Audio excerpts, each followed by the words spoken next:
Have you ever been so coldly ignored by your parents in your moment of greatest need? My brother and I get into a car accident. My heart is ruptured, I need emergency surgery, but my mother, the hospital director, calls every available doctor to my brother's room. He only has a few scrapes, yet she orders a full-body scan for him while I lie there bleeding out. I beg her to help me, but she snaps, visibly annoyed. Can't you stop fighting for attention for once? Your brother almost injured a bone. In the end, I die on the operating table. But after the news of my death breaks, my mother, who has always hated me, completely loses her mind. In the final 3 minutes of my life, my soul drifted to my mother's side. She was sitting beside my younger brother Felix Goodman's hospital bed, her face filled with worry as she prayed, "Felix, please don't scare me like this. Wake up, okay?" My father stood nearby, his face twisted in fury. If Sean had done his job and protected him, Felix wouldn't be in this state. Just wait, I'm going to beat him to death. I stood and watched at the side, bitterness rising in my chest. Dad, there's no need for that. I'm almost dead, not that you guys would care. At that moment, the doctors were gathered around Felix's bed in a circle. After confirming that his injuries were only scrapes and nothing major, one of the older doctors finally dared to bring me up. He asked cautiously, "Ms. Blanchard, are you sure we shouldn't check on Sean? His injuries from the car crash seem very serious." Mom's gentle expression instantly turned into one of disgust as she roared, "What's he trying to pull now? Playing dead? Doesn't he realize what he's done to his brother?"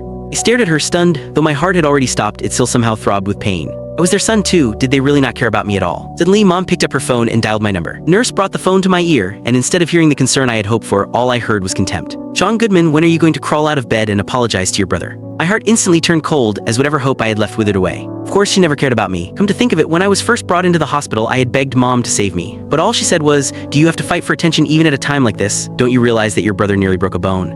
Then she turned and walked away without a second glance, taking the entire medical team with her to tend to Felix. How could she have the capacity to love me? The nurse, unable to bear it any longer, took the phone and said, "Ms. Blanchard, Sean can't hang on much longer." But Mom, still convinced that I was faking it, let out a mocking laugh. "How much did that brat pay you to act along with him? I can't believe he's capable of something like this." Just as she finished speaking, Felix, who had been acting unconscious the whole time, finally woke up. He faked a weak voice and asked, "Mom, Dad, how's Sean?"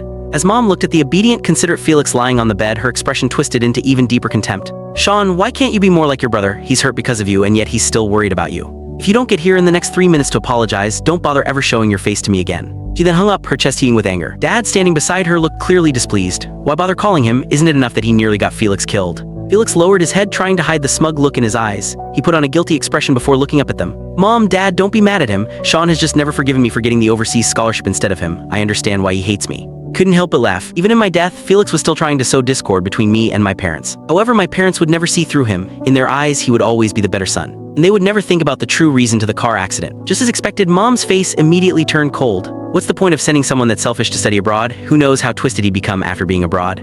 Felix gently said, "Mom, don't be angry. I'm sure Sean has his reasons." Mom's expression immediately softened. "Felix, you're too kind. That's why Sean keeps taking advantage of you." That was always Felix's strength, knowing exactly what to say to win our parents' hearts. I knew that even if I stood Click the link on the homepage to watch the full follow-up for free.